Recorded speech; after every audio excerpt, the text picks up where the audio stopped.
A 90s kid's perfect after-school timeout, Saved by the Bell was the often imitated, but never surpassed, king of sitcoms for audiences under 18. Before it began airing, Saturday mornings were dominated by cartoons, but Saved by the Bell helped bring the live-action sitcom format out of the family-friendly evening time slot and began the trend of sitcoms created specifically for a younger audience. Saved by the Bell's path to becoming an international phenomenon is an unusual one, and in spite of that strange route to success, it has endured for the decades that followed, turning Zach, Slater, Kelly, Jesse, Lisa, and Screech into icons of the 90s. Saved by the Bell began as an idea for a completely different show. Brandon Tartikoff, the president for NBC Entertainment, approached producer Peter Engel about making a TV pilot about a beloved teacher from Tartikoff's time in school. Engel hired Sam Bobrick to write the pilot, and the series that would eventually become Saved by the Bell was born. Except at first, it was called Good Morning, Miss Bliss. Peter Engel explains how Miss Bliss was cast. It was written for Sandy Duncan, but then they had a problem on that Hogan family, and they moved Sandy to that. And then Brandon said, how would you like Haley Mills? Joining Haley Mills for the pilot were a few faces that would go on to bigger things in the future, such as Jaleel White, who would be a huge star on Family Matters, and Brian Austin Green, who would be on Beverly Hills 90210. As an example of how some things go full circle, Jonathan Brandis and Brian Austin Green, who both played kids on the show, would later on make cameos on Saved by the Bell The College Years 6 years later. The pilot for Good Morning, Miss Bliss doesn't resemble the show you would eventually have in Saved by the Bell. And looking at this original concept, there was only one character who somewhat made the transition, Mr. Belding. He was originally played by Oliver Clark, though he would eventually be recast and have his first name changed from Gerald to Richard. The pilot aired on July 11, 1987, but NBC ultimately passed on it. It was later picked up by the Disney Channel, and they ordered 13 episodes. It was an unusual move, as networks typically didn't produce programming for cable channels, but in an article for the Los Angeles Times, NBC was quoted as saying it might later air the program on Saturday mornings. This would be where Saved by the Bell would eventually land. Upon being picked up as a series, Good Morning, Miss Bliss would go through a number of changes from what was seen in the original pilot, most notably shifting some of the focus away from Miss Bliss and giving more space to her students. And giving more space to her students also involved recasting her classroom. The first and most important new addition to the cast was the main kid in the series, Zach Morris. He would be played by Mark Paul Gosselaar. Before being cast as Zach, Gosselaar worked as a child model and appeared in several commercials, and he'd also acted in a few roles on television. He made an immediate impression on Peter Engel when he walked into casting. Mark Paul Gosselaar came in, and he had that twinkle in his eye, and I said to myself, if this kid can speak English, he's Zach. Gosselaar created the character of Zach Morris, in part, based on what he imagined a popular kid to be looking around at the kids in his own school. That was my interpretation of the people that I was surrounded by, my classmates in real life. I was pulling from them. You weren't the cool kid. No. Zach was the kid whose cute smile hid a devious mind that would hatch any scheme to get his way. Although he would eventually find his way towards acting like a decent person, this usually involved a few selfish turns along the way. B+! Hey, I did it! Oh, Miss Bliss, is it possible to take the B now and save the plus for a rainy day? Lark Voorhees was cast to play Lisa Turtle, although originally she wasn't in the running for the character at all. Lisa Turtle was originally meant to be a Jewish-American princess character. Voorhees was brought in to be considered for a different role in the future, but she impressed Engel so much that he considered making a change. They introduced me to Lark Voorhees just to see for an episode down the line. I said, have her read. And they said, have her read for what? I said, have her read for Lisa Turtle. And they said, well, she's not black. And I said, well, she is now. Voorhees had done little acting before Good Morning, Miss Bliss, aside from appearing on the sitcom Small Wonder, and this role was her biggest success so far. Lisa Turtle was not very sharply defined in her earliest appearances, but over time she would evolve to be something of a fashionista and gossip queen when she stepped foot into Bayside on Saved by the Bell. I broke a nail. Oh my, no doubt a very traumatic experience. The most. I was embarrassed to wave to anyone I knew. The other major casting decision among the kids was Dustin Diamond, who played the very goofy Samuel Screech Powers. Dustin Diamond had a few minor acting roles, but this would be his first major one. Being a few years younger than the other kids, he wasn't supposed to be cast in the role at all. According to Peter Engel, he had misread Diamond's date of birth on the back of his headshot, and so the cast of 13 to 14-year-old kids would be joined by one 11-year-old playing a role that was several years older. Screech was the dorky member of the group, socially awkward but academically gifted, and forever being turned down by Lisa. Hi, Lisa. She loves me!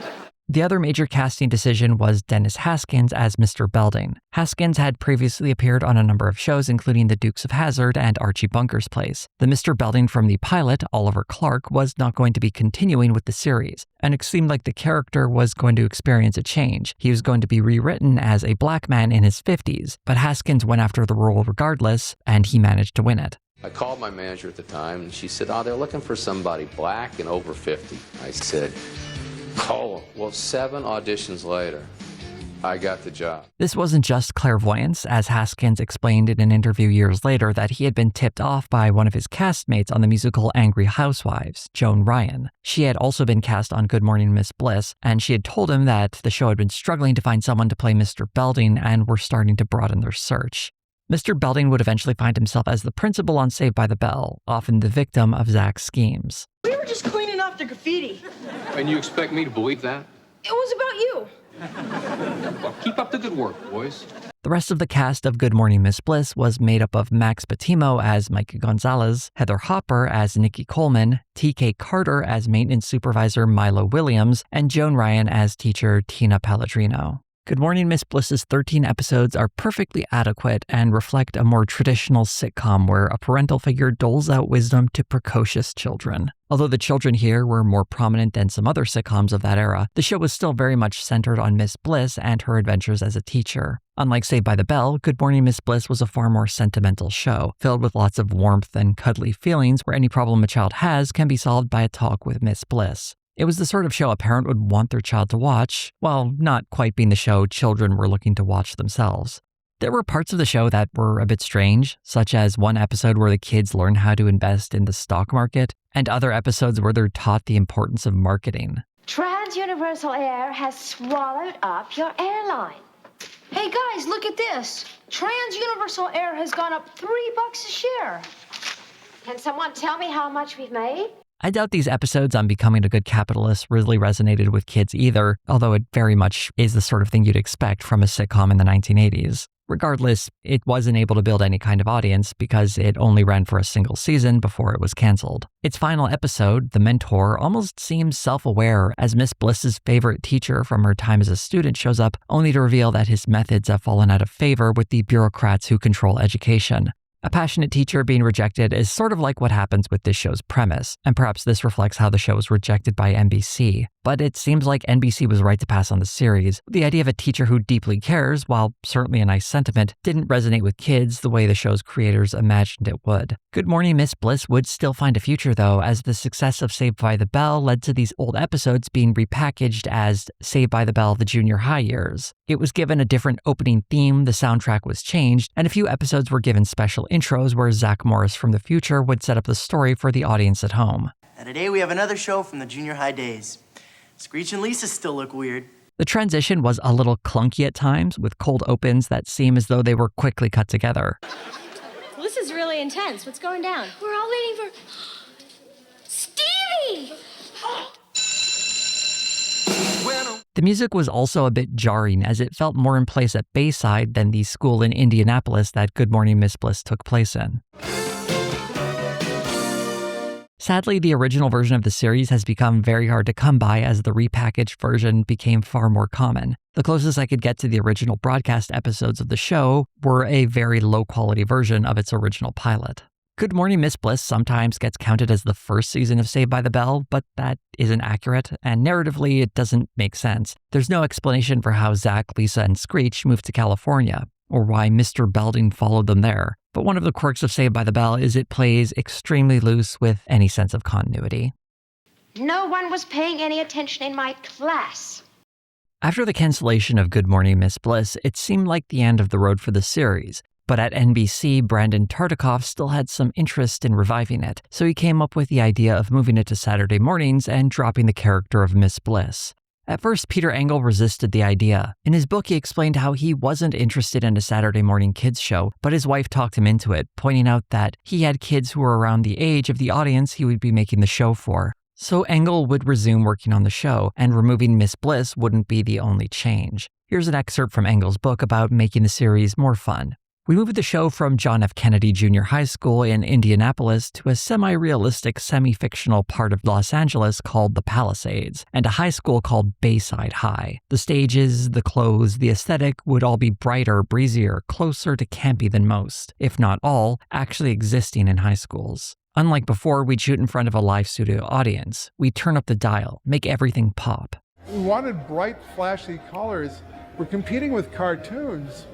And, those Chuck Jones, Tex Avery, Warner Brothers cartoons were beautiful, beautifully designed and really fast-paced. Along with the new setting came changes to the cast. Mr. Belding would be principal of the school, and the adults from Good Morning Miss Bliss would be replaced by 3 teens.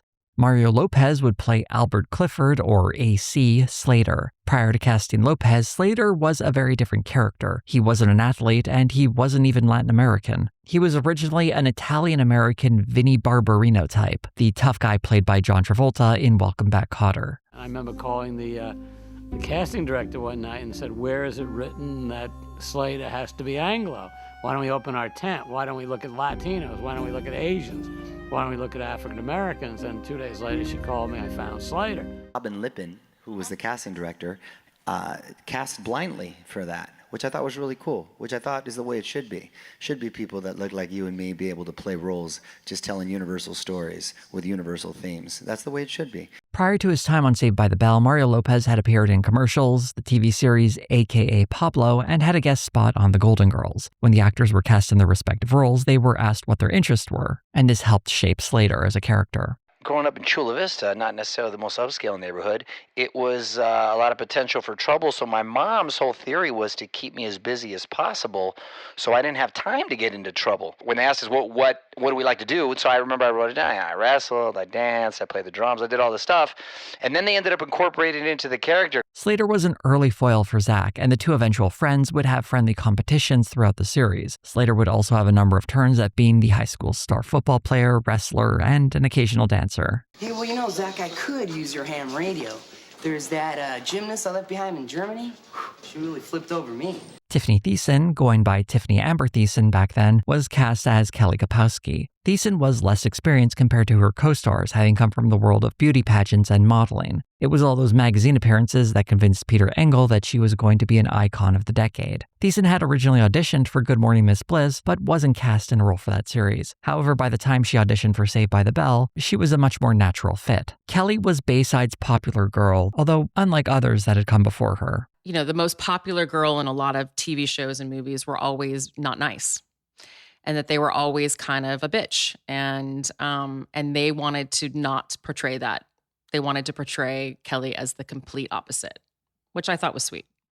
Kelly is a generally pleasant presence throughout the series, often only put out by her family's financial troubles. She spends most of her time beating back the various guys who throw themselves at her. I just got 8 guys to switch their votes to Jesse. How'd you do that? I promised to go to the movies with him next Saturday. How are you going to the movies with 8 guys? Well, it's easy, 4 on each side. Besides, they're cute. I love politics. The last teenage member of the cast was Elizabeth Berkley, playing Jessie Spano. Before joining Saved by the Bell, Berkley had done local theater and modeling, though prior to the series, she had only acted on screen in a few small roles. She had auditioned for a role on Good Morning Miss Bliss as well, a love interest for Zach in the first episode, but it was decided she was too tall for the role. Originally, Berkley had auditioned for the role of Kelly. Amongst the people in charge of casting, there was some debate over who would take that role, though it ultimately went to Thiessen. Peter said, why don't we bring her back for Jessie and let her read Jessie's part? So she studied those sides, read the part, snap. Perfect. The role of Jessie had originally gone to, as Engel says in his book, an Afghan-American girl whose name I can't remember. Whoever that may have been, Berkley made the role her own, infusing the character with her love of dance and drive to be her best self. Jessie was presented as a strong-willed activist whose takes have aged mostly well, but at the time reflected a young, idealistic girl ready to take the world by storm. Whatever I got, I deserved. For the first time in my life, I took the easy way out and prepared to face the consequences. It's a B, Jesse. Ed Alonzo was the last addition to the principal cast, though his role greatly diminished as time went by. He was typically found in the Max, a diner often frequented by the kids, always ready to provide them with a burger, fries, and a little bit of magic. Buy 3 eggs and, get a chicken. One strength of the series was that the actors were genuinely the ages they were portraying. Because some of these shows you'll see like they're about high school and the kids look like they're 35 years old. These kids really were the ages they were playing. Dustin was a year or two younger and Elizabeth was a year or two older, but they were still basically within the range. The performances of the actors often show that lack of experience, but ironically, it gives them a bit more charm. And the typically low-stakes plot ensured that they were rarely asked to go beyond the usual wacky antics that would fit in their relatively inexperienced range. With its cast found and Miss Bliss nowhere to be seen, this new show would also need a new name. And Brandon said, this isn't it, but a title like When the Bell Rings. And then Tom and Peter started fooling around with that and came up with Saved by the Bell. And Brandon said, I like that. Peter wasn't so sure about it at the time. Engel gives credit to, or perhaps places the blame on, senior producer Tom Tenowich for coming up with the title. Regardless of its origin, Saved by the Bell does have a certain ring to it, one that echoed into its theme song. Engel had very specific instructions on how to put together the theme song when he approached 5 composers whom he was requesting record a demo. I do not want to hear I was saved by the bell in the lyric. Scott Gale's story of how he wrote the song is very memorable. So my wife had left me that morning, and so I had a lot of built-up emotion in me, and about 2 minutes later, when I wake up in the morning, it all came out. I would like to say that I pondered and we pondered over it, but actually the whole song came out in 2 minutes. And I figure if I have one more divorce, I'll have an Oscar. After hearing it, Peter Engel immediately knew he had his opening theme. Saved by the Bell debuted on August 20th, 1989, not on the Saturday morning it was intended to be on, but rather a primetime slot that would hopefully entice viewers to follow it to Saturday mornings, which is where it would be starting from its 4th episode. The first episode aired was titled Dancing to the Max, where a dancing competition is held at the Max, the diner frequented by the Bayside teens. The Max is a great visual introduction to the series as its bright colors and expressive decor capture the era and feel of Saved by the Bell. It's very much a show of the 90s. The bright colors would also catch the eye of any kids, changing channels through a sea of cartoons. Another unique part of Saved by the Bell, particularly these earlier episodes, were fantasy sequences. In this one, Jessie is worried that she might keep growing forever. Hey, Jesse, let's dance.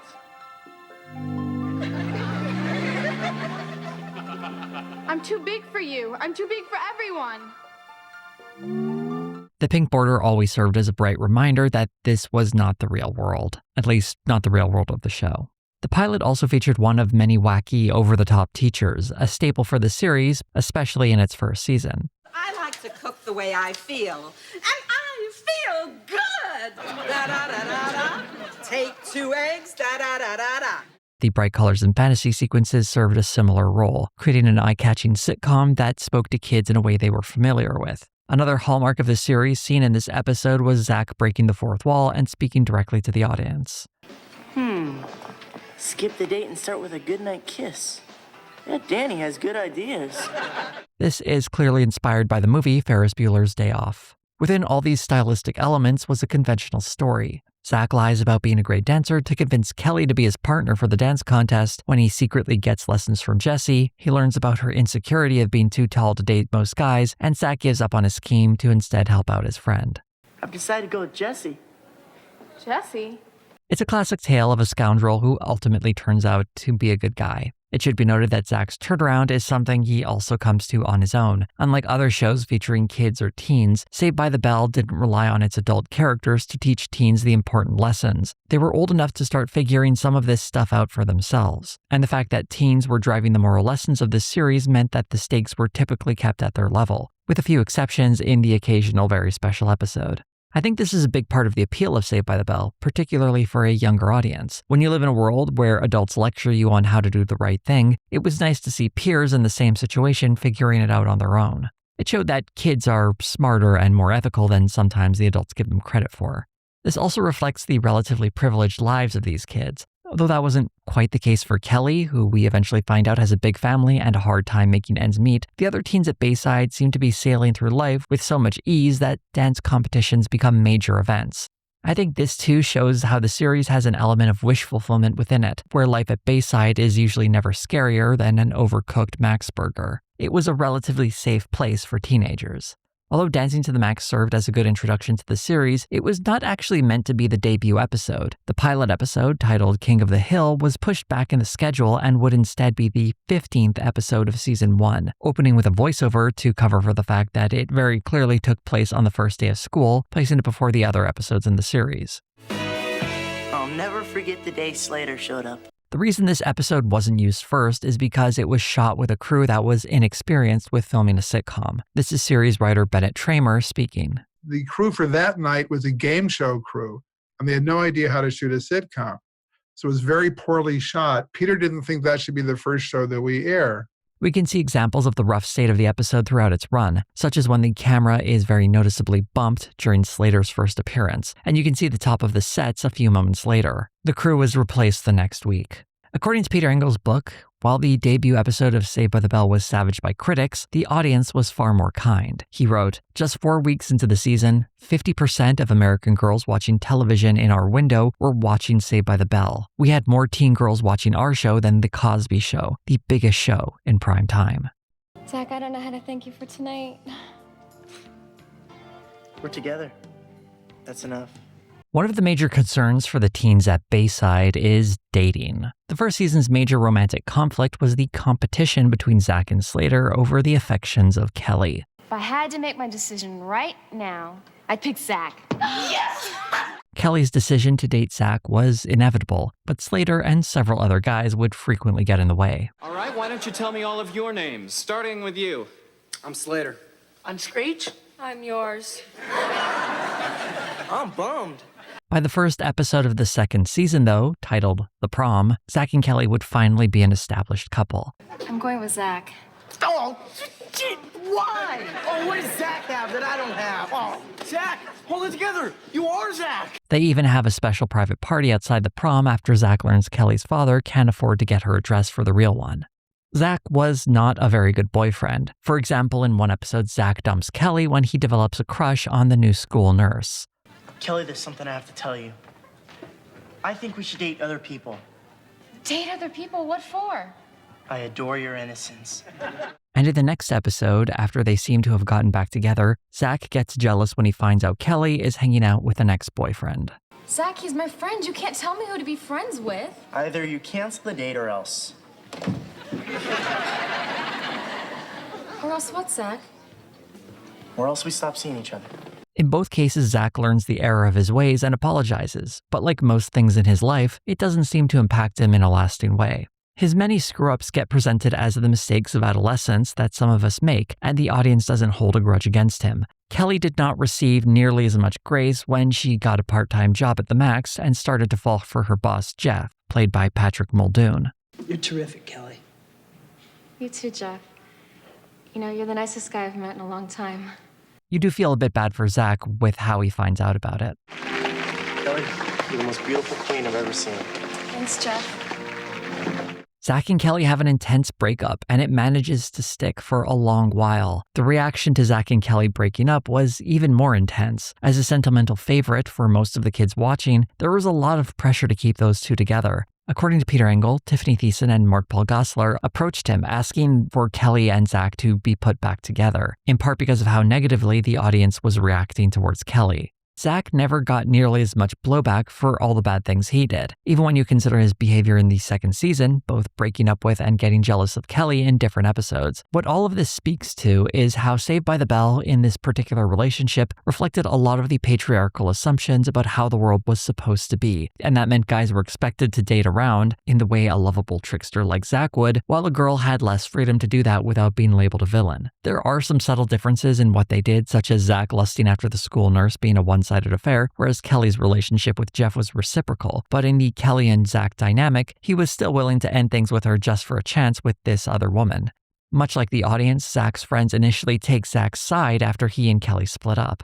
You know, Kelly, I'd hoped you'd be a little more sensitive. You know, at least you've got somebody. Yeah. What am I supposed to do? Call ahead before I go anyplace to see if Zach's there? Yes. Zach, being, well, himself, eventually helps everyone realize that he's not always the good guy in this story. Zach, that's not fair. Don't make us choose between you and Kelly. Yeah, you're way out of line. Oh, she wasn't way out of line when she smacked me? Honey, if I were Kelly, you'd still be pulling a hairbrush at your ear. Now don't get me started. Eventually, as he always does, Zach learns the error of his ways and apologizes to everyone. But it's amazing how this pattern always plays out the same way. As the main character, Zach has an unlimited amount of goodwill, which he always squanders and eventually recovers. There is a positive way of looking at this that I think is worth considering. Teenagers do stupid things all the time, and making mistakes shouldn't forever label them as a problem. That Zach screws up and, importantly, learns the error of his ways shows us that we need to give teens the space to learn and grow and improve. It's a shame that this same consideration doesn't extend to Kelly, though, and I think it reflects an unnecessary hierarchy in how these characters are perceived. Although the audience would eventually find a way to forgive Kelly, we had to see her go through even more pain first. Kelly's time with Jeff did not last very long. And before mentioning the end of their relationship, I do have to mention a troubling part of it. At the time of them dating, Kelly is around 16 years old, whereas Jeff is a sophomore in college. So he's at the very least 19, making the relationship both creepy and illegal. Why don't you make up with your friends? I mean, you guys are acting like a bunch of high school kids. We are a bunch of high school kids, okay? Not only is Jeff older than her, he's also her boss, making this a disastrous idea for a relationship. And it falls apart when Jeff is discovered with another girl at a club called The Attic that the Bayside teens snuck into. I mean, I like you a lot. I broke up with a great guy for you. You're very special to me, but I'm just not ready for a commitment right now. This would not be the first time Kelly was romantically involved with an older guy, and in each instance it's pretty bad. It really creates this naivete about her that speaks to an almost patronizing vibe around her whole character. Of all the girls on the show, she's the one who has the least edge. She's a big scoop of vanilla ice cream. This isn't necessarily a bad thing, but it's not very compelling, and she's too often at the mercy of the decisions of characters around her, having wants and desires of her own, but often giving them up for other people. Her primary role is to be pursued, and when she isn't, she doesn't get to do as much as the other characters on the show. Zach and Kelly have an iconic status in the world of teen-led sitcoms, though if you count the number of episodes they're together for, it's less than half the series. Zach is pursuing her in the first season, they're dating in the second, and then they break up at the beginning of the third. Although we see them kind of together again in various moments in future seasons, particularly the episodes where they're in Palm Springs, their relationship doesn't really evolve until the later half of the college years, which happens several years later. Even so, Zach and Kelly are the dream couple everyone accepts to work out, perhaps because it was the one introduced from the main character's perspective from the very first episode, implanting itself in the minds of everyone watching. And by first episode, I mean chronologically the first episode, which ironically was not the first episode aired of the series. I think the conventional role of the Zach-Kelly couple gave some space for supporting characters to show a relationship dynamic that was a lot spicier and ultimately, I think, more charismatic. And that couple, of course, is Jesse and Slater. The first season of Saved by the Bell saw Slater relentlessly pursuing Kelly, though there were some small hints that there could be something between him and Jesse. The clash between Jesse's 90s feminism and Slater's 90s misogyny created an explosive dynamic. In this episode, the teens are on an assignment as a married couple. In the episode, The Mamas and the Papas. Since we both work, we should share the household chores. Fine. You cook, I'll eat. Yeah! It's undeniable that Mario Lopez and Elizabeth Berkley have great chemistry together, something Mark Paul Gosselaar mentioned during a Q&A panel. You guys really did have like really good chemistry on the show, and it was like it was fun to watch you guys because you guys would be in the background, you'd be like giggling and touching each other and stuff like that. Although Gosselaar was talking about them in later episodes, I think the chemistry is evident from the very first season when they were fake married. And when season 2 rolled around, after Zach was officially paired off with Kelly, we see Slater and Jesse immediately placed together. Pick you up at 7? No, I'll pick you up at 7. There's something very entertaining about Jesse and Slater's fight. It highlights the strength of their personalities, even though Slater's misogyny is usually in the wrong most of the time. You know, I I should have known better than to go steady with a sexist pig. Well, oink oink, baby, and if you don't like it, go steady with some other pig. This episode in particular, Breaking Up is Hard to Undo, has an interesting plot line where the guys get so entrenched in their nonsense that they can't get back together with the girls, and we see the role Belding has in pushing them further into the wrong. Men don't need women. Women need men. It's in their genes. Yeah, well, we really miss the way they look in those jeans. Comparatively, Lisa actually helps the girls see their own shortcomings. Maybe you're right. I have been narrow-minded and prejudiced. And don't forget bullheaded. A mix of adults unnecessarily meddling in the lives of the teens and the baggage of a toxic type of masculinity nearly leads Zach and Slater to disaster until they eventually realize the error of their ways. And this creates the chance for Slater to apologize. What I look like is not as important as what I am, Bubba. Of course not. What a chauvinistic fool I am. I'm so lucky to have you point that out to me every day. For Jesse and Slater, the tension between the young men and women of Bayside is always front and center, and because of that, there's a distinctly modern feel to their relationship, one that reflects the rise of a certain type of feminism of that era. That might be another reason why their relationship felt a lot more real than Zach and Kelly's. I think the embrace of them as a couple also reflected a hope for change in gender relations, albeit one that may have hit the lesson of Slater learning to be less sexist too often. It shouldn't take him so many lessons to learn how to be more respectful to women. Maybe in a way that was kind of realistic for some guys. Regardless, the idea that the two of them could somehow figure out a way to be together when men and women were still struggling with these new dynamics spoke to how people ultimately need one another, and we're going to have to figure out a way to make that work. One particular way in which Jesse and Slater made their relationship work felt especially modern. In the third season episode Cut Day, they realize they get along better when they're dating each other and other people. Well, then why don't you just keep going out with other girls? I will. You'll go out with other guys. We already said that, remember? Come on, it was your idea. Look. It's rare to see an ethically non-monogamous relationship on TV today, never mind an episode of television from 1991, but somehow Jesse and Slater are doing it. Another example of how this relationship felt more modern. The last major pairing of the series is less a couple and more of a stalking situation. Screech's love of Lisa Turtle is one of the big constants of Saved by the Bell. It goes all the way back to when the show was still Good Morning Miss Bliss. What about my favor? Name it, pal. I want a date with Lisa. Lisa? Lisa Turtle, the same Lisa who dumped SpaghettiOs on your head last week? That's the one.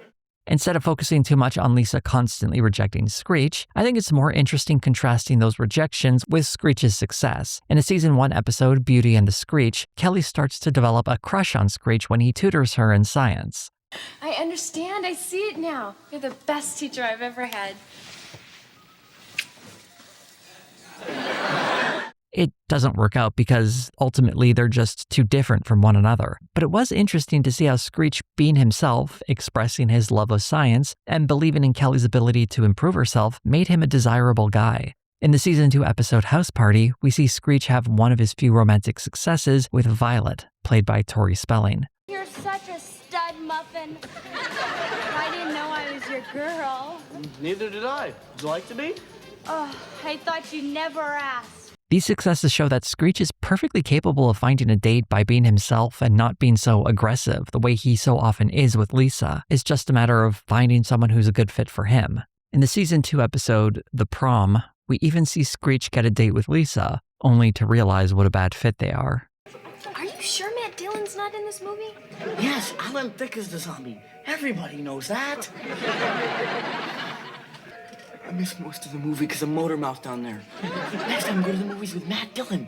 This has been the worst date of my life. Forget the prom. This, unfortunately, wouldn't last. The Screech and Lisa dynamic is so persistent that Screech had to learn to let go of Lisa all over again in the 4th season episode, The Bayside Triangle. You've been after Lisa ever since you were little kids, and she's always turned you down. Give it up. What are you trying to say? In this one, Lisa and Zach are realizing there might be a spark between them. Good luck.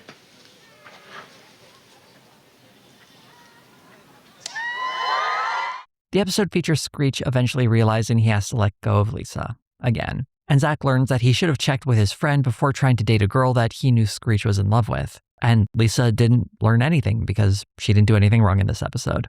What I learned in the audience is that Zach and Lisa are one of the better matched couples in the series. I don't know what's happening between us, Lisa, but it feels good inside. Sure does.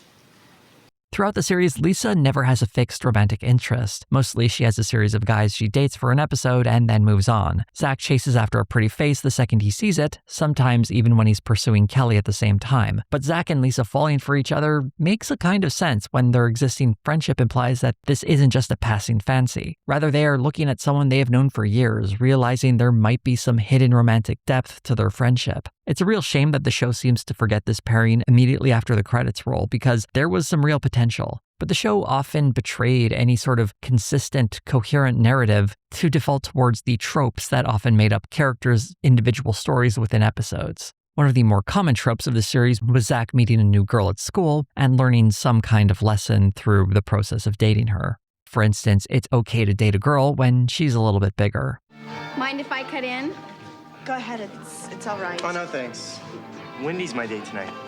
Zach also learned that it's okay to date a girl who's athletic. But Christy, you love wrestling. Don't quit the team over a jerk like me. Do you really mean it? Jerk's honor. And Zach learned that it's okay to date a girl who's disabled without being condescending. I guess your handicap bothers me more than it bothers you. Well, I've lived with it my whole life. I'm used to it. All of this is incredibly redundant, as the lesson for all of these is basically Zach learning not to be so fixated on the non-conventionally attractive qualities these girls have, and instead learning to understand them as more complex people. At least complex for one episode, because we would never see any of these girls again. In fairness to the show, if there's one lesson that needs to be hammered into certain teenage boys, it's how not to view the girls around them so shallowly. So there might have been some value in telling the same story repeatedly. It's a lot easier to talk about the dating habits of the guys on this show because so much of the dating is initiated by the boys. The first season had that intense rivalry between Zach and Slater over Kelly, and we saw that rivalry reignited in season 4's The Fight, where the two guys get into a scrap when they both fall for a new girl and start sabotaging each other's dates. Get out of my face. And what if I don't, punk? Then I'll just have to make you, punk.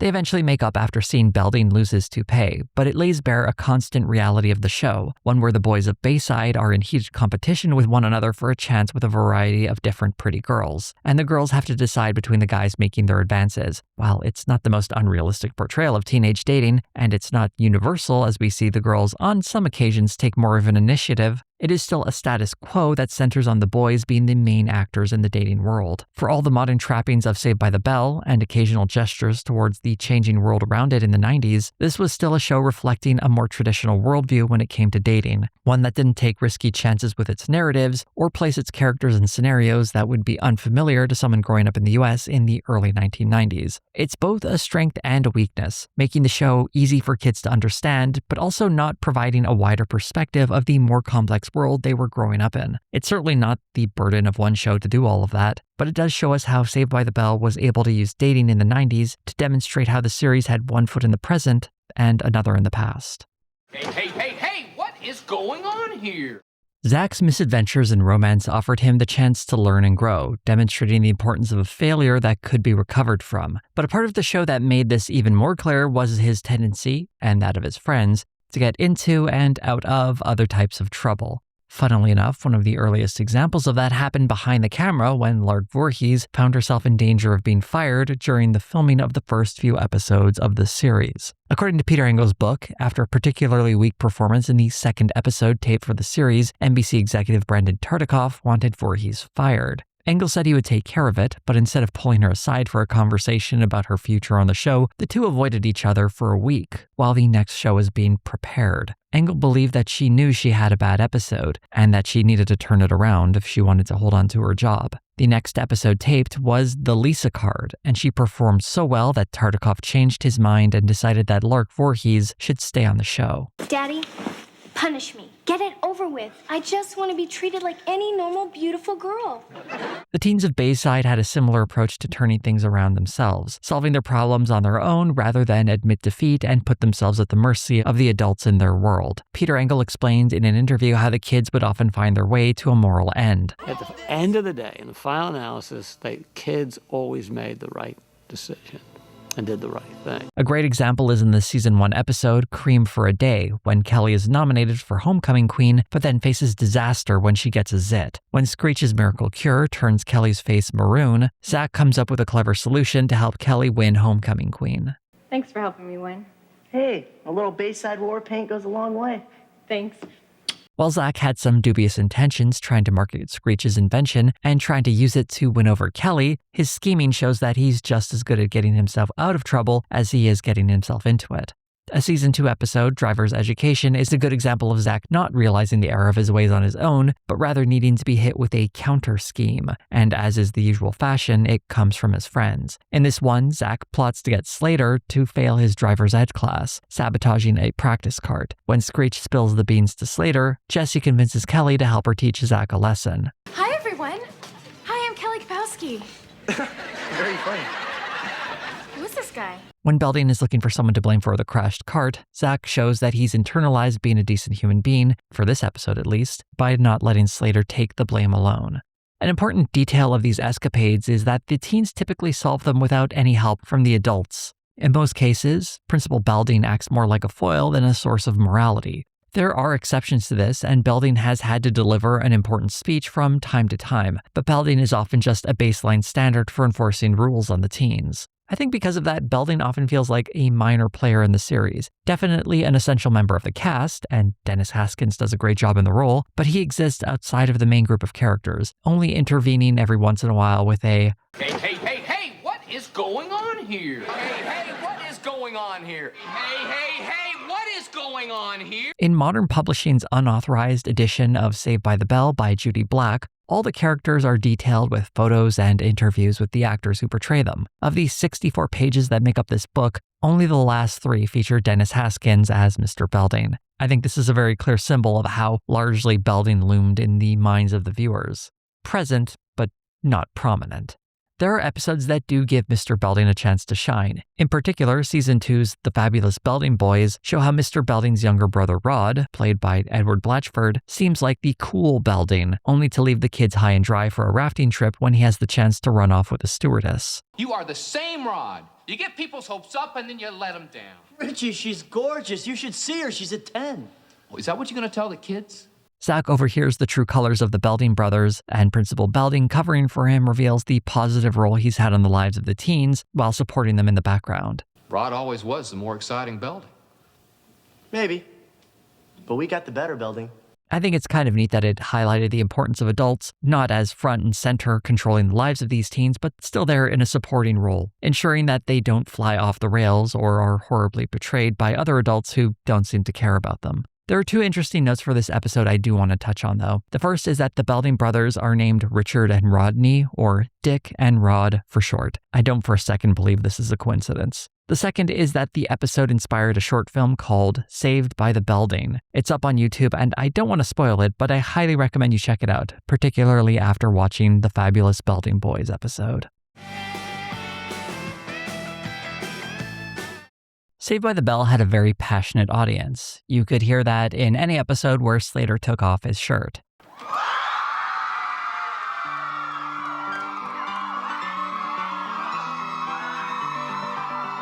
Saved by the Bell's audience was made up of a lot more than teenage girls, though. This is Peter Engel speaking about the show's popularity. Now the mail started to pour in. Thousands of letters a week, maybe 10, 15,000. Can you imagine if we had the internet? Part of the reason I think Saved by the Bell performed so strongly was its very modern feel, particularly in the 90s. As seen in how the roles were cast, there was an openness to looking at actors outside of the confines of the more typically predominantly white cast you would see on other shows. And by fusing that casting ethos with more traditional character types, in some cases it led to innovative combinations. Amy Jo Perry, a writer who worked on the Saved by the Bell reboot, explained the impact of Lisa Turtle on her. Black women so often don't get to be doted on. You don't get to wear the sparkly dress. You aren't the princess. So there's something nice about Lisa sort of embodying that in a way that I found very, very compelling as a kid. Slater was also not bound to any sort of stereotypes and was so multi-talented he almost seemed superhuman. He was captain of the wrestling team, a star football player, he could dance, he fixed cars, and he played the drums. Saved by the Bell also featured a number of famous faces early in their careers, including Tori Spelling, Scott Wolf, Bridget Wilson-Sampras, Denise Richards, Casper Van Dien, Michael Jai White, and Leah Remini. But some of these actors appear in the background can sometimes make an episode feel like a game of Where's Waldo with someone who would end up being far more famous in the future. The cast was frequently going on tours of malls across the United States and eventually overseas to promote the show, frequently met by screaming teens excited to meet their idols. Looking back at how this show was marketed, there was some not-so-great stuff, such as how the actors on the show were so frequently sexualized when they were literal teenagers. Check out Kelly. All right! Pardon my perkiness. She's not hot, she's nuclear.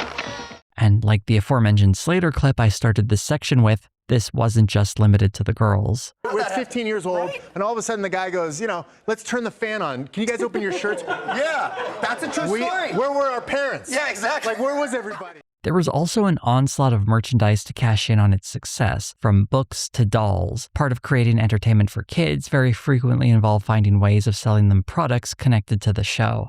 Saved by the Bell was very aware of its audience, and that was incredibly apparent when it delved into the fraught world of very special episodes. I've got a hit idea for the new fall season. Don't do drugs.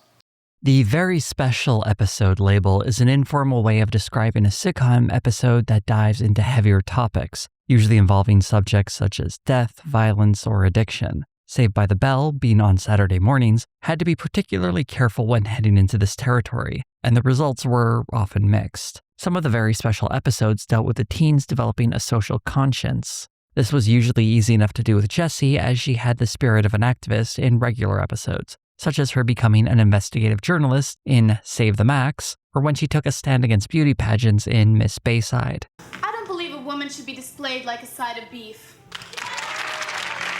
However, I am wearing a swimsuit underneath, and for those of you who enjoy that sort of thing, it's blue with pink stripes, okay? Although Jessie is portrayed as the annoying liberal feminist on the show, she was more often than not right when she got on her moral high horse. In the episodes where her friends became more aware, their activism was presented as less of a joke. And this is when we got into the very special episode territory, such as the episode Pipe Dreams. This episode features oil being discovered underneath Bayside, bringing a potential economic boom to the school, but at the cost of devastating the local environment. In one scene, we see a very sad death when a duck named Becky dies after an oil spill. She's not moving, Zach. I know she's probably in shock. Just please help us, sir. I'll do what I can, Zach, but... Zach, Becky's dead. No. It was nice seeing Jessie's righteousness finally being vindicated for a change. Accidents happen. Accidents happen a lot with oil companies. Then they just slip out of being responsible for them. This episode is incredibly preachy, ending with the kids confronting an oil executive and shaming Belding into taking action to prevent the oil rig being built on campus, saving the local wildlife. We don't want to go to school in an oil field.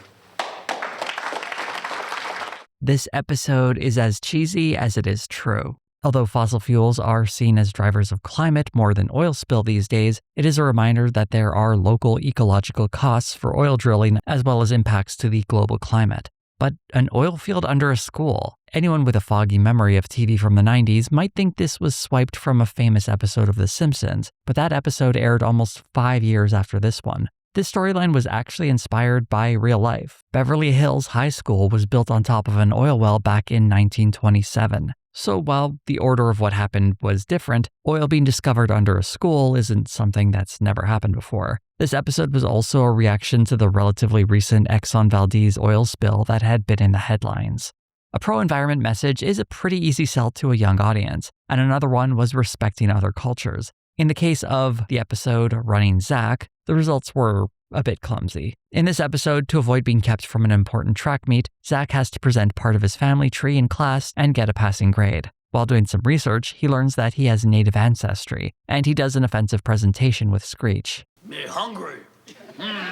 Zach is directed to meet a guy named Chief Henry, played by Del Berti, who gives Zach more information on his ancestry, and helps bust a few stereotypes about native people. Did you learn to weave on the reservation? No, UCLA. After eventually doing the work, Zach learns to respect his background and delivers a presentation where he dresses up. Chief Henry then dies, and Zach runs at the track meet to honor his memory. This was one of the final roles for Del Berti, who sadly passed away the following year. While the episode, I think quite obviously, had its heart in the right place, it struggled to make its case adequately, and Mark Paul Gosselaar has said he cringes when looking back at it, specifically because the episode was obviously put together without any input from the people it was supposedly trying to uplift. This is comedian Tatanka Means speaking about the episode. What did Zach say? Was it purposeful? Was it meaningful? They were trying to come from a place like that, but it was very surface. You know, it could have been so much more. If there is another lesson that can be learned from an episode like this, if you're trying to fight against discrimination, it's important to make the effort to include the voices being discriminated against, not just in acting roles, but in writing and other parts of the creative process, so that the clumsy mistakes of good intentions aren't made. My hope for the future is just, that younger natives are included in stories. I mean, we're living in the same world that everybody else is. As is often the way of sitcoms, Zach's ancestry is never mentioned again. Another bit of a fumble, as it would have been better to make representation part of the show, rather than treating it like a special cause that can be easily forgotten. The most famous of the Saved by the Bell very special episodes is undoubtedly Jesse's song. One moment from that episode where Jesse, riding high from caffeine pills, has been endlessly memed.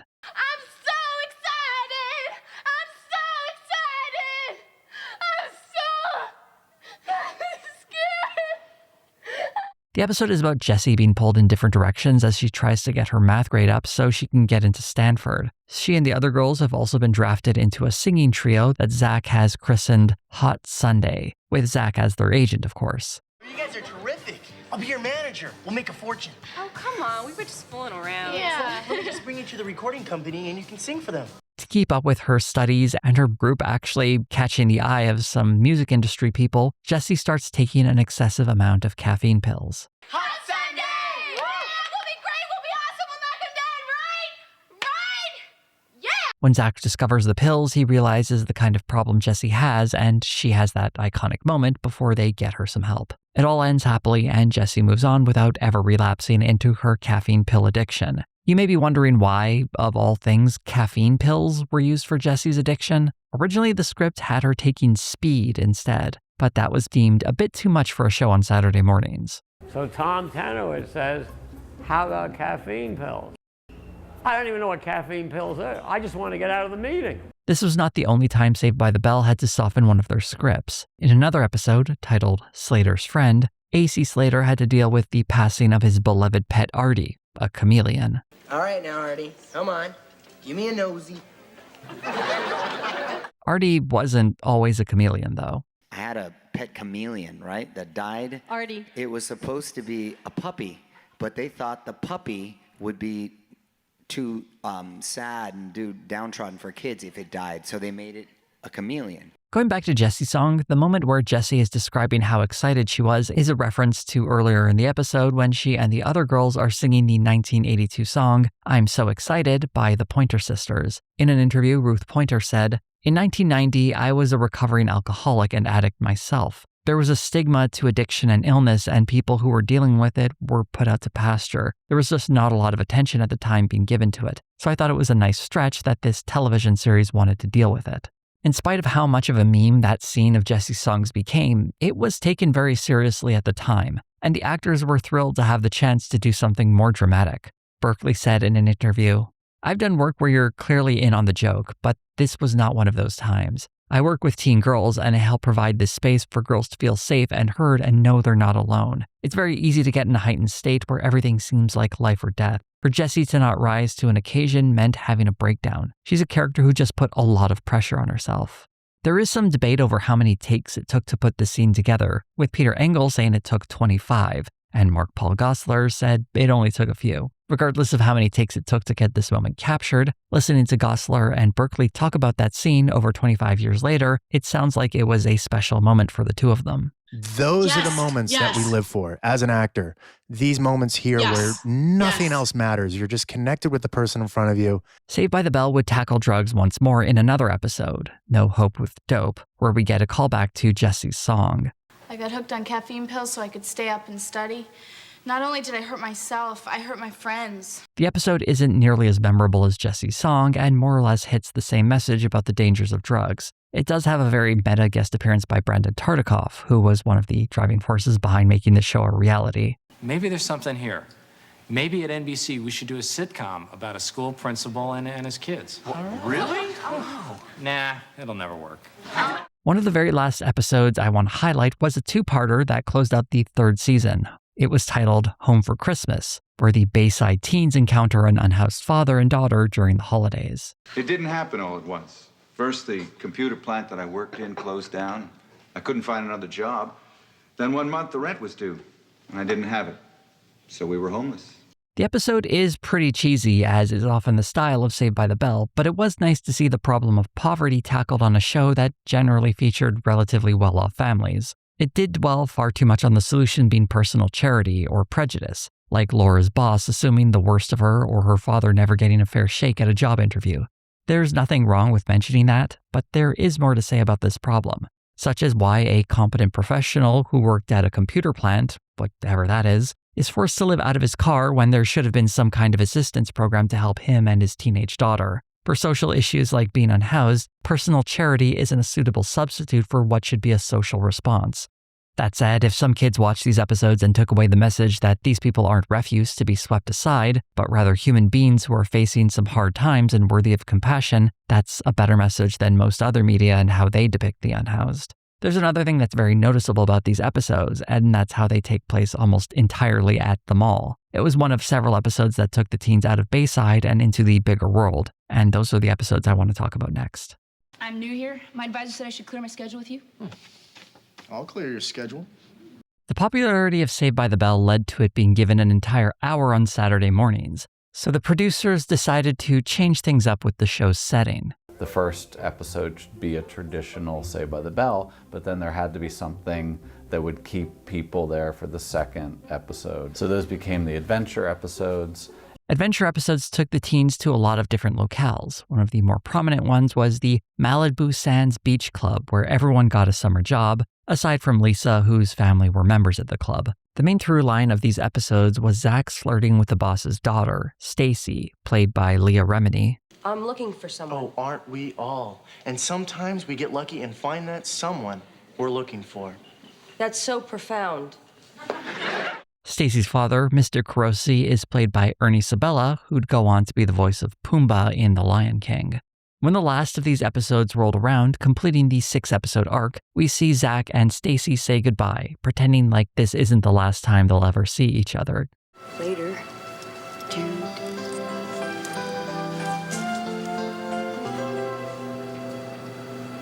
Bye. This is one of those rare instances where the final goodbye being treated like it's not a real goodbye felt real. Since in the moment it's hard to say goodbye to a summer romance you know you'll never see again. So there was a little more gravity to the situation. Unlike the many other times one of Zach's other romances or other kind of upheaval that happens in the lives of these characters is conveniently forgot about by the time the next episode rolls around. The other adventure episodes of Saved by the Bell would not be nearly as ambitious as trying to have 6 consecutive episodes in the same novel location. Other adventures would see the teens go to the mall to get U2 tickets, to Palm Springs for Jesse's father's wedding, or to a mansion to play a murder mystery game. There was even an entire episode where Zach has a daydream that he and his friends have become music stars. Watching these adventure episodes as they air can sometimes mess with the viewer's sense of continuity in the series. For example, Zach's relationship with Stacy takes place during summer vacation, but it originally aired in the second half of an hour of new episodes of Saved by the Bell at the start of the 3rd season. That meant the audience would go from watching Kelly and Zach break up to immediately seeing everyone hanging out on the beach at their new jobs while Zach is chasing a new girl. It's not that difficult to put the pieces together here. Obviously, the Malibu Sands episode takes place in the summer after Zach and Kelly split up, but it makes watching these episodes in the order they aired a disorienting experience. Continuity would get even rockier in the 4th season with the introduction of Tori Scott, played by Leanna Creel. A bit of backstory first, though. Saved by the Bell was not produced like other sitcoms where a full year of shows would be produced over several consecutive months. Rather, shorter batches of 13 episodes or so would be produced at a time, and when they wrapped filming, they had no idea if there would be an order for more episodes. Heading into the 4th season, with the cast aging out of being high school kids, it was decided they would establish that this was their senior year of high school and that they would be graduating in the final episode of the season. So in that first batch of episodes, that's what they filmed. However, NBC decided they wanted more episodes to fill out the 4th season, bringing the total up to 26. Unfortunately, Tiffany Thiessen and Elizabeth Berkley had already decided to move on from the show and weren't available. So a new character, Tori, was brought in to fill the void. Since the graduation episode had to be the finale, the Tori episodes would need to be mixed in with the others that were already filmed. So watching them in the order they aired meant you'd get episodes with Jesse and Kelly and ones with Tori, but never one where all 3 of those characters were together at the same time. And when graduation rolled around, Tori was nowhere to be seen because that episode had been filmed before she was added to the show. The only time you would ever see Tori alongside Kelly is in a promo for the new season where all the actors were assembled. Jesse wasn't around for this video though. Tori as a character never really got a fair chance to make a good impression. She was not judged on who she was, but who she wasn't. Whenever she appeared, it would mean not just 1, but 2 popular characters wouldn't be in that episode. Let me explain something. I'm Zach Morris. Should I be impressed? Tori's few appearances also mimicked part of Kelly's arc, at first being pursued by Zach and Slater, and then ultimately dating Zach. Sorry, we're late. We were, Studying in the library. Yeah, right. This coupling didn't last, and eventually we would see Zach move on to other love interests, while Tori just kinda hangs around. We last see Tori in the episode School Song, at least as a full appearance, because another strange part about the 4th season is that it includes not just 1, not 2, but 3 clip episodes. The 3rd clip show is fun to look at in particular because the framing device shows us Bayside in the far distant future of 2003. Do you think they left messages for us? I hope they left us a chick. Pig. This episode would contradict later continuity in Saved by the Bell the New Class, but this show had a sketchy relationship with continuity to begin with. Another example of that sketchy continuity was how unused episodes from earlier seasons got put into later ones, such as Screech's Birthday, which was inserted into the 4th season. This one looks like it was filmed during production for the show's 1st season. So where's Screech? He's in the bathroom, shaving. Come on. What's he shaving? His cat? This is certainly not the only time this has happened, but it is one of the most noticeable, especially since the cast are all teenagers, so something that had been filmed 3 years prior is incredibly obvious, because it's very clear that the cast has aged significantly since then. Before moving on, I need to call a quick timeout. Time out! What our contestants don't know is that every year I've bet against Nedick, and every year I've lost. This is a classic Zach Morris move, which gives the audience the opportunity to look into his mind during a tense moment.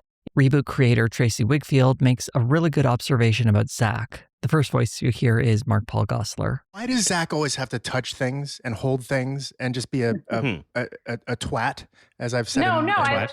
It's because he owns the world. Zach's timeout isn't just a fun little gag, but a symbol of who this character is and how he exists in the world. Zach gets to play by special rules. And in one curious instance of him using his timeout, it seems like he might have supernatural powers. Time out! Man, this is horrible. Time in. Mr. Belgium! So, did Zach vanish to Slater when he was throwing that punch? The show doesn't really explain this. The last part of Saved by the Bell's adventurous side I want to highlight is its first movie, Saved by the Bell Hawaiian Style. The plot for the movie is a bit weird, with everyone heading out to Hawaii to stay at Kelly's grandfather's resort, which is being threatened by a developer, so the gang has to band together to save it. And I have to mention a weird plot point with an evil lawyer named Brian who's been manipulating Kelly's grandfather, who then starts trying to charm Kelly. My grandfather would be really surprised that I wanted to sell it. Well, maybe. But he'd know that you had his best interest at heart. Kelly is in high school, while Brian, played by Dan Gauthier, is a practicing lawyer, so he's at least completed law school. It's another illegal romance for Kelly, as these older guys can't not creep on her. Zach also has a romance in this movie with someone older than him, in this case Andrea, played by Rena Sofer, who is around 4 years older than Zach. That's an estimate that comes from the main conflict between the two of them, that she has a daughter the movie tells us is 4, and Andrea apparently missed her high school graduation because she was giving birth. So the 4-year age gap is a minimum here. Regardless of what her age is specifically, she is an adult and should not be dating a teenage Zach Morris. Romantic misadventures aside, they save the resort and Kelly's grandfather Harry, played by Dean Jones, gets to keep his livelihood. How about that? I actually graduated high school. The last season of Saved by the Bell puts the teens in their senior year, though with all the clip episodes and Tori episodes sprinkled in, there's no firm plotline carrying this final season. One thing that is somewhat teased is Zach and Kelly getting back together. We got a tease of that in the third season two-parted where the teens went to Palm Springs. In the fourth season, we see Zach sweeten on Kelly again in the episode The Senior Prom. And I know we're friends now, but Kelly, I don't feel that way. You're the only girl for me, and you always will be. And Jesse and Slater, who never really had the big breakup that Zach and Kelly did, are also seen getting romantic with one another. Lisa even gives Screech a pity dance at the square dance-themed prom. Just dance with me, Screech. They'll pick the music. Whatever you say, my beautiful hayseed. Does any of this get followed up in the final episode, Graduation? Not really. But I think this episode is a good reminder of how this series, which fixates so much on dating, frequently cycles back to these same three pairings.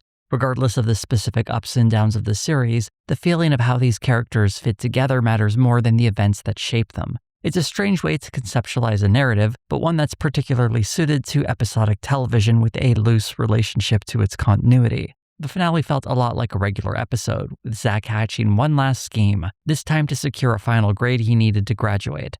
But it isn't until the graduation ceremony that the show really feels like it's coming to an end. There isn't going to be another sometime. I mean, this is our last night together Bayside. Since Zach is our main character, Screech gives up his valedictorian spot to him so that Zach can address everyone for one last time. And the series ends with their graduation caps getting tossed in the air. I actually graduated high school. Yes. There, guys. Yeah! There were no major twists or developments, just a standard episode of Saved by the Bell. This wouldn't be the last we would see of these characters. While the new Saturday morning series would see a different set of kids going to Bayside, the gang we already knew and loved would be heading to college.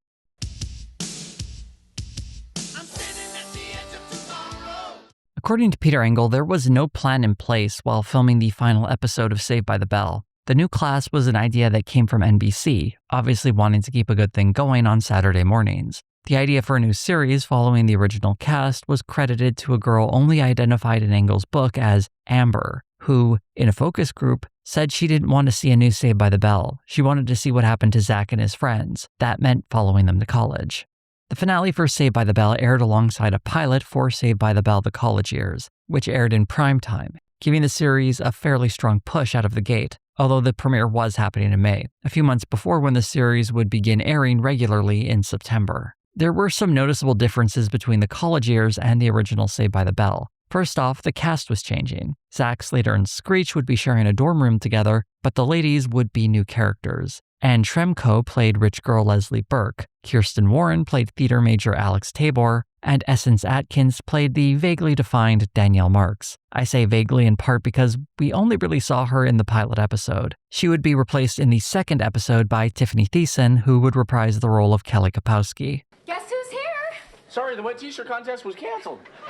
Since Mr. Belding couldn't follow the kids to college and would instead be holding things down on the new class, the new authority figure for this show was Bob Golick as Mike Rogers, the dorm's resident assistant. The pilot introduced the premise for the series, but did not come together particularly well. I mean, last year when we were seniors, we ruled Bayside.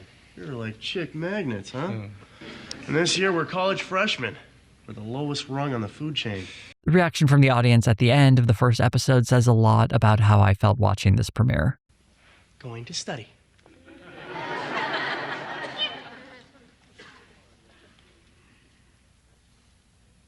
I don't think so. The College Years was up against some strong headwinds right out of the gate, running opposite the very highly rated Full House in its time slot. The reviews were unkind. Here's one from Entertainment Weekly. A sort of dumbed-down live-action version of Archie comic books, the original Saved by the Bell devoted many episodes to teen flirting and dating. This ostensible redeeming value kept Saved from being exposed for what it really was, tripe that defined adolescence almost entirely by its raging hormones. The audience of Saved by the Bell was also not keen on seeing their heroes starting from scratch. In my opinion, after seeing Slater as the state champion wrestler, and now he barely can make the team and doesn't really. That's not what our audience wanted to see. With all of this stacked against it, the college years still soldiered on, and personally, I thought turned out a lot better than perhaps it's remembered. The college years took advantage of the primetime slot to start getting a little more sophisticated with its plots. One episode I particularly enjoyed was Slater's War, where we explore Slater's Hispanic heritage. In it, Slater is trying to impress Teresa, played by Araceli, a student in his class that takes exception to how they engage with the news media. That whole Eurocentric thing, man, it's really been bugging me too. Do you have plans for lunch? What started as another skirt to chase turns into Slater discovering his roots, and then getting swept up in his new identity. Why should I clean your table? Because you're a busboy. I'm not a busboy. I'm an oppressed minority. Slater eventually mellows out and learns to embrace his heritage in a less abrasive way while fighting for a Chicano studies program. This is importantly coupled with his friends taking the time to understand where he's coming from too. Till 2 days ago, I didn't even know my real name was Sanchez. My dad changed it 25 years ago to get into the military academy. This is still America. People are supposed to be able to express their beliefs without the fear of persecution. Are you finished? Yes.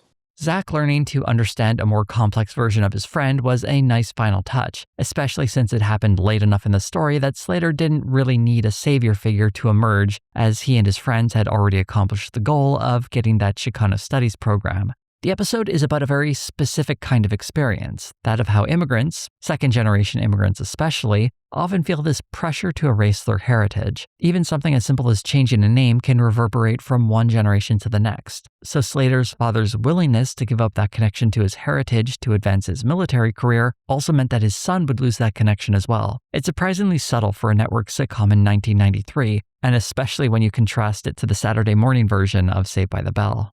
I also enjoyed Funny Callback, which highlighted the original intent of casting Slater as an Italian guy. Because I'm Chicano. In case you never noticed. Gee, I always thought he was Italian.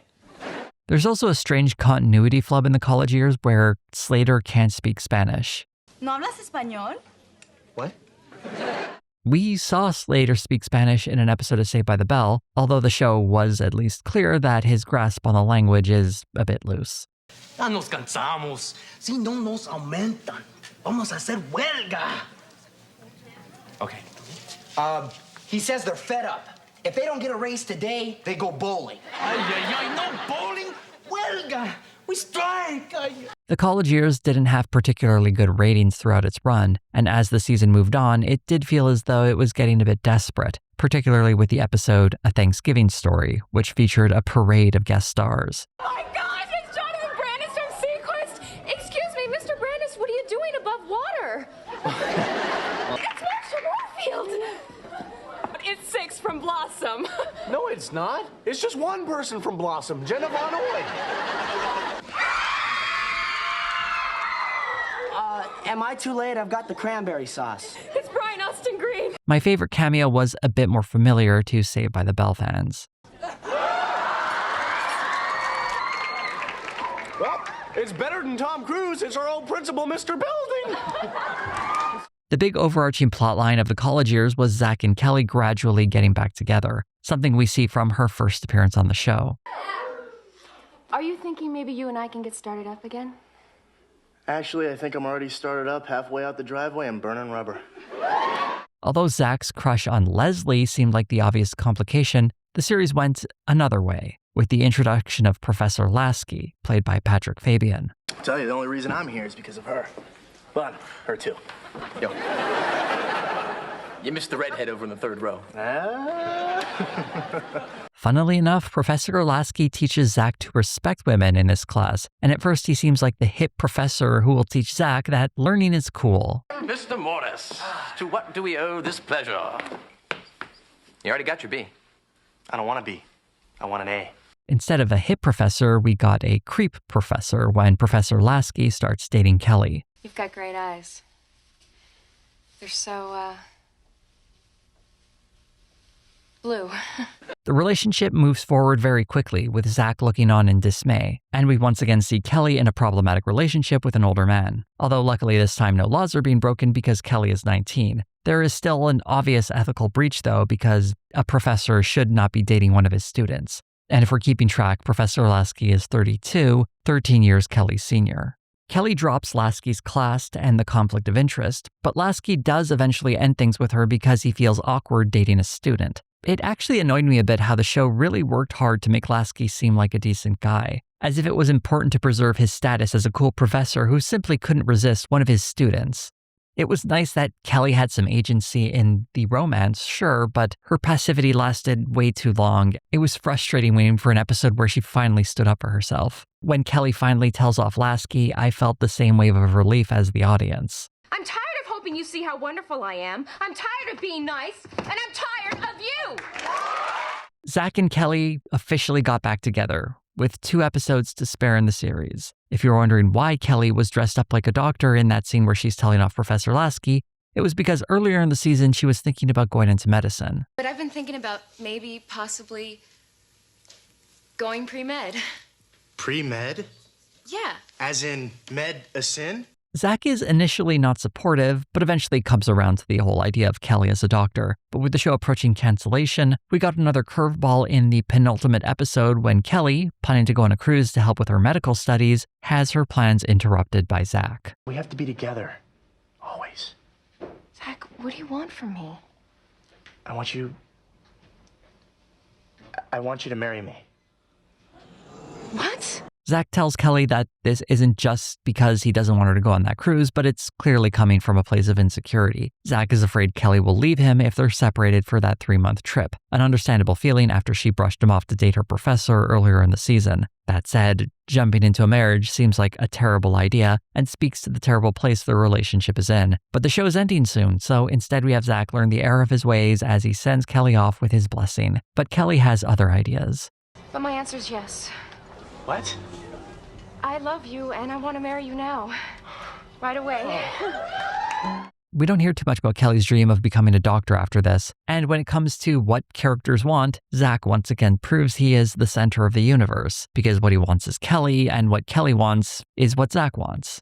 Their relationship in college and her putting her dreams on hold might have made for an interesting dynamic, but sadly there was no time left in the college years because it was racing towards its finale titled Wedding Plans. A fun fact about the finale is that both Goslar and Thiessen were high while filming. We both took a hit. We were like, it's last show. What are they going to do? Fire us?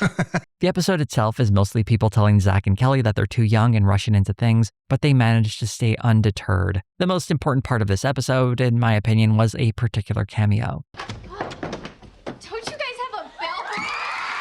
The crowd is so thrilled to see Lark Voorhees, she can't even get her line out.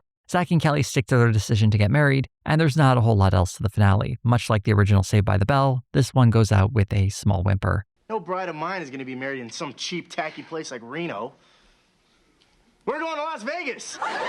Looking back to this stretch of episodes, though, if the college years was meant to see these characters stepping into adulthood, they're doing so in a way that hardly seems to break from their time in high school. The reappearance of Lisa was a nice moment, but I think it spoke to something deeper. What audiences wanted to see was not these characters evolve and change, but rather evoke the feelings we had when we watched them in the original series. Just like Zach and Kelly once again becoming committed to one another. It's very clear that trying to mend a relationship with a hasty marriage is a terrible idea. But it's this callback to echo the feeling Zach and Kelly are supposed to represent, that they are the couple that gets together, even if the reality of them being together doesn't make the most sense. The college years, instead of letting the characters take us on a journey where they discover new things about themselves and move into whole new dimensions of their characters, instead defaults back to what worked for the old show, and that's Zach and Kelly being back together. Maybe this is what the audience wanted, but by having them together, I think what this series reveals is it has very little to say about this pairing. I think this was incredibly obvious when we got a follow-up to the college years, a TV movie titled Saved by the Bell, Wedding in Las Vegas. The Wedding in Las Vegas movie is very thin on plot. Zach's parents are still opposed to the wedding and Kelly's family is too poor to contribute, so they head to Vegas and get sidelined by several misadventures that ultimately don't mean a whole lot. Time is filled with several montages and a remarkably long chase sequence. But towards the end, Zach's parents make a return and agree to pay for the wedding, so we get the picturesque wedding we were all hoping to see from the very beginning. The wedding is filled with cameos from the original series and the college years, although the big one is at the very end when we see Jesse for the first time since the graduation episode. I couldn't let you guys get married without me. What about your finals? So I'll go to summer school. There are things more important than a test. The movie spends a nice amount of time on the wedding itself, giving characters nice little moments together and a flashback montage that really shows how much these characters have grown up. The movie ends with some final goodbyes as Zach and Kelly drive away, happily ever after. This is probably the best finale of the three that the original cast for Saved by the Bell had. It felt conclusive and gave the characters a proper send-off, and it was strangely fitting for a series that often had plots that weren't very memorable. The draw has always been the characters and their relationships with one another. The adventures they have seem to matter far less than the fact that they were having those adventures together. Throughout its run, the original cast of Saved by the Bell felt like friends you hang out with more so than characters whose story you were closely following. The loose continuity and questionable plot directions mattered less than the vibe of the show, and these 6 characters had a very cool vibe together.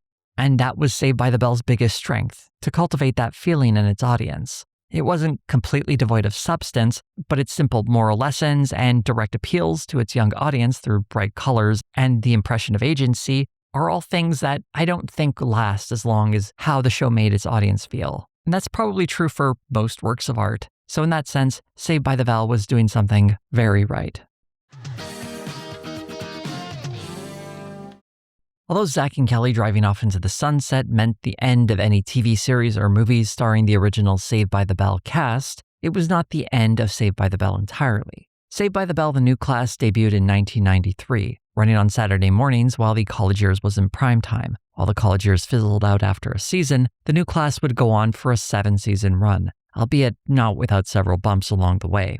The new class became infamous for having a frequently changing lineup of characters. By its 4th season, all of the regular teenage cast members would be gone, and the only cast member to last the entire run of the series was Dennis Haskins as Mr. Belding. The next most frequent regular was Screech, who would return to Bayside in the show's 2nd season, following the end of the college years, and he would stay there until the end of the new class. In spite of its longevity, the new class didn't have the same impact as the original. It's not a knock against the teens who tried to fill those big shoes, but it was always going to be a tough sell to come in and replace an enormously popular cast of characters. During the airing of Saved by the Bell Hawaiian Style, the original cast appeared in promos alongside the new teens. Take it from me. You girls are going to have a great time in high school. So what's good here, the burgers or the tuna melt? The scenery.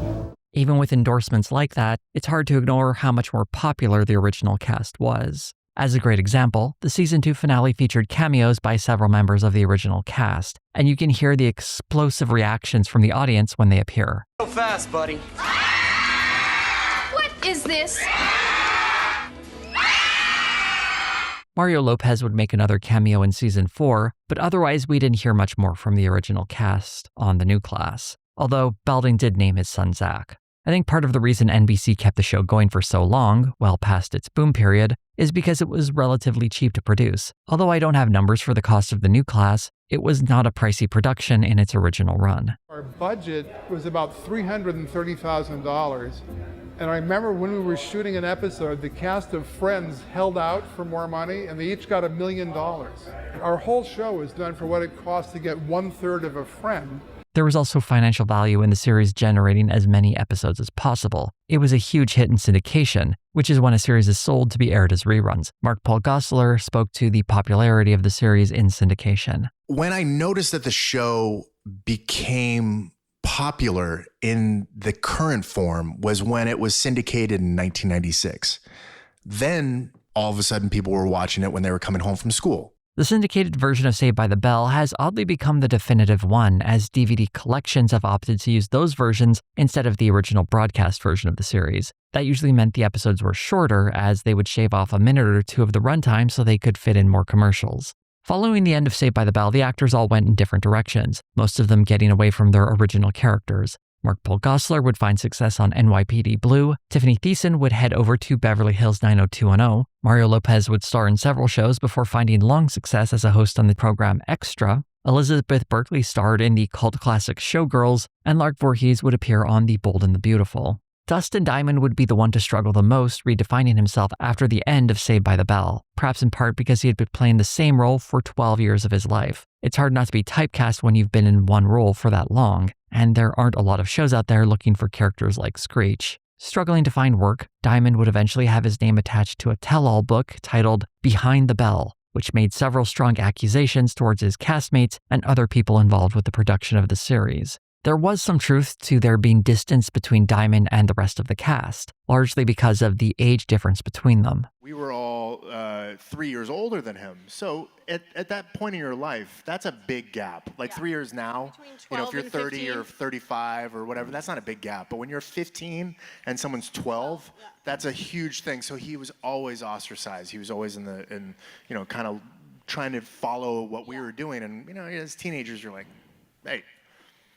But that's probably why a lot of that happened. The book is a bit more hyperbolic, though. It almost seems aware of how unbelievable it'll all sound. Its introduction includes this excerpt. A lot of the people I discuss in this book will not want to be depicted in the light I cast them in. Too bad. The things I write about are the things I've seen, the things I've heard from reliable sources, and the things I've come to know since starting work as an actor in Hollywood at the age of 8. People are going to deny that these stories are true, but I lived through them with my eyes wide open, and now I'm sharing them with you, fair reader. The stories in this book have since been labeled false, not just by other parties, but by Diamond himself, who later blamed his ghostwriter for taking liberties. And I talked to the guy one time for an hour and a half. He said, well, let me call you in the next week. And then I got sent a draft, what I thought was a first draft of the book, and it was the finished product. So like, a brief 90-minute rundown of a bunch of stories all thrown together was suddenly this fleshed out, tale. So there are a lot of exaggerations and a lot of inaccuracies. That are just made up by the ghostwriter. Yeah. While some of the stories within can only be confirmed by the parties involved, some of them are quite provably false. For example, Diamond tells a story about how after Elizabeth Berkley appeared in Showgirls, people acted differently around her on the set of Saved by the Bell. But Berkley left the series to be in Showgirls, and the movie premiered 2 years after Saved by the Bell wrapped. The timeline simply doesn't add up here. The writing in this book is also very sleazy. Here's one passage describing the road trips Diamond would go on to promote Saved by the Bell. The whole excitement of going to these things was new town, new ladies. The road events were subsidized trips to Sylvania, all-you-can-bang buffets. I was busy seeing how many girls I could squeeze into my hotel bathtub. Also, if you see any grammatical and spelling errors in these excerpts, those were in the original text.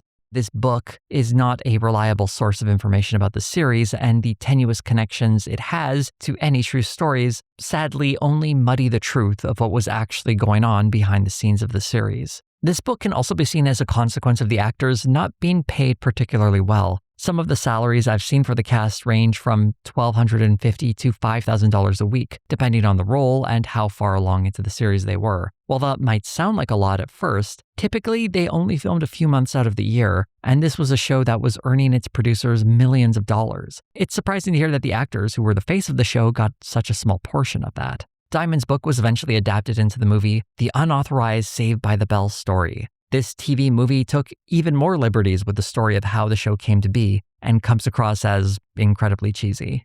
If we're having fun, the audience will feel that. It's true. It is true. It's hard to have fun when you're scared to death.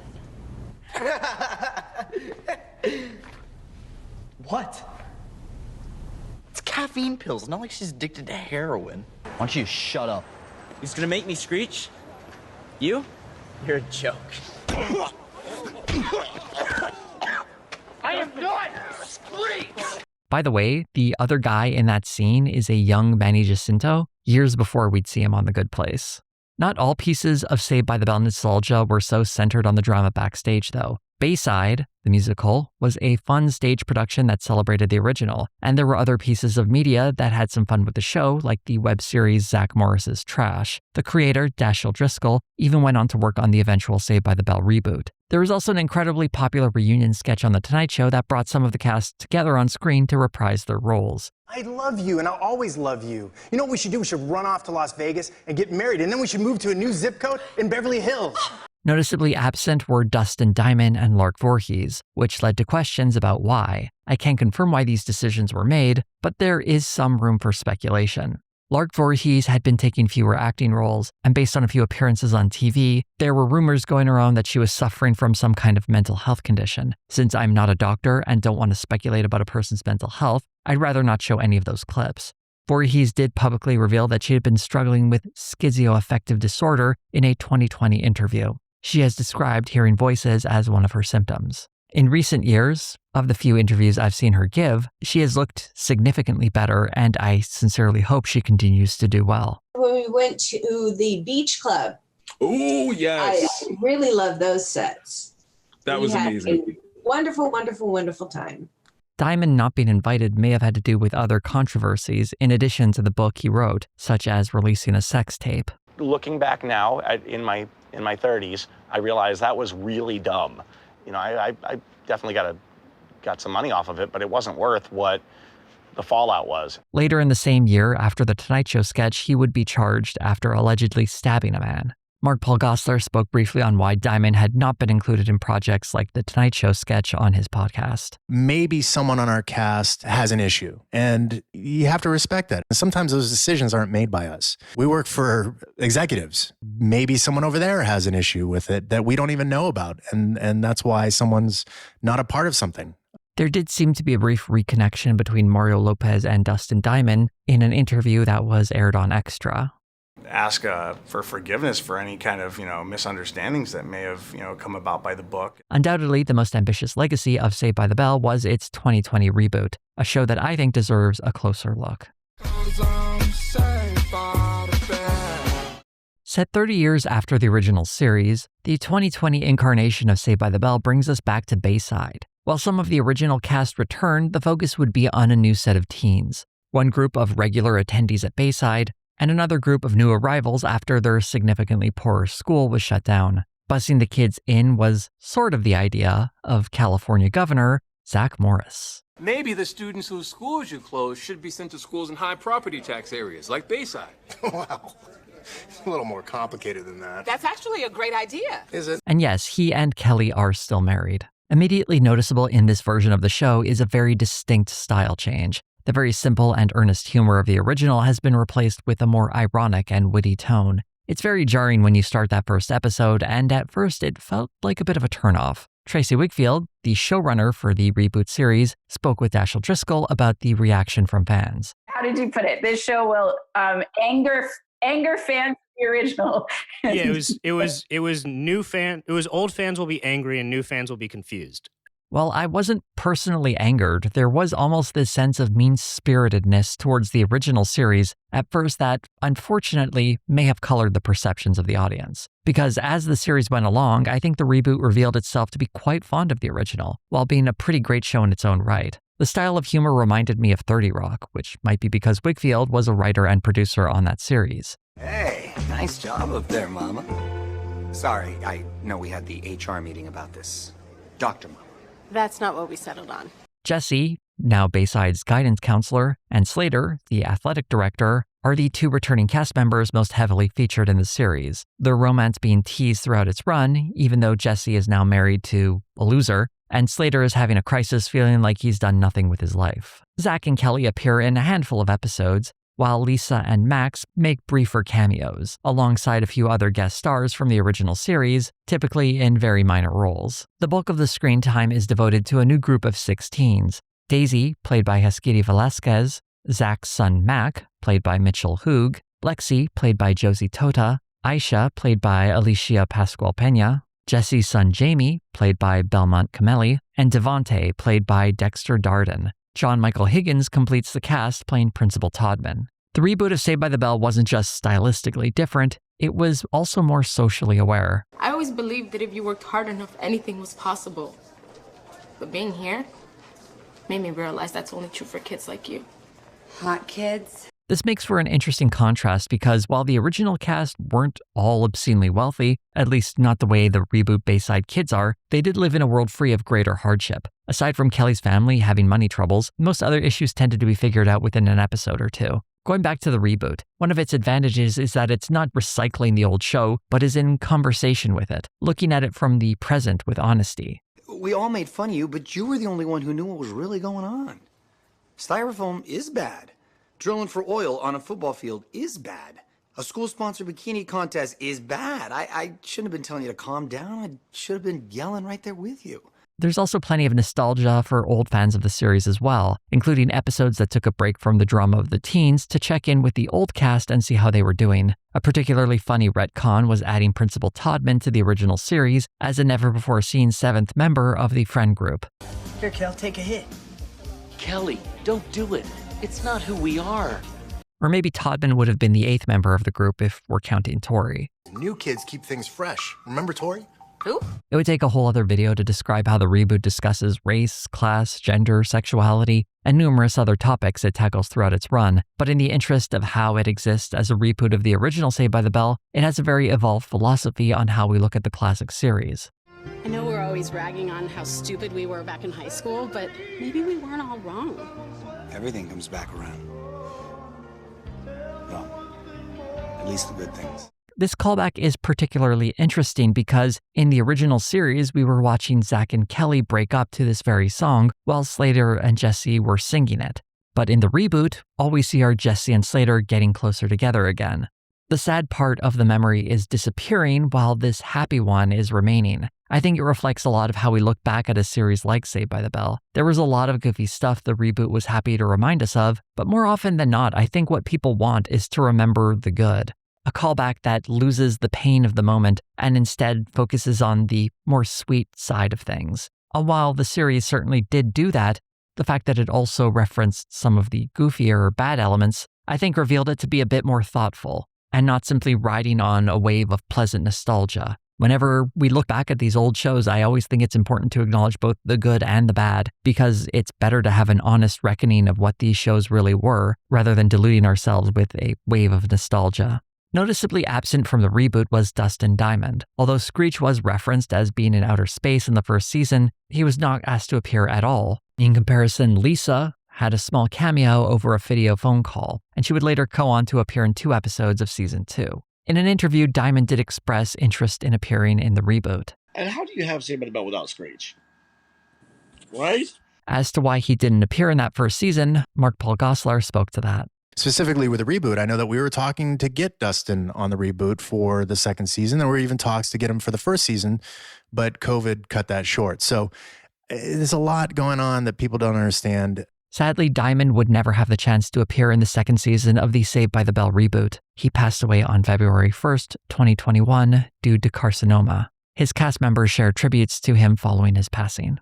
There was a tribute to him and the role he played on the show in the second season premiere of the reboot. To Screech.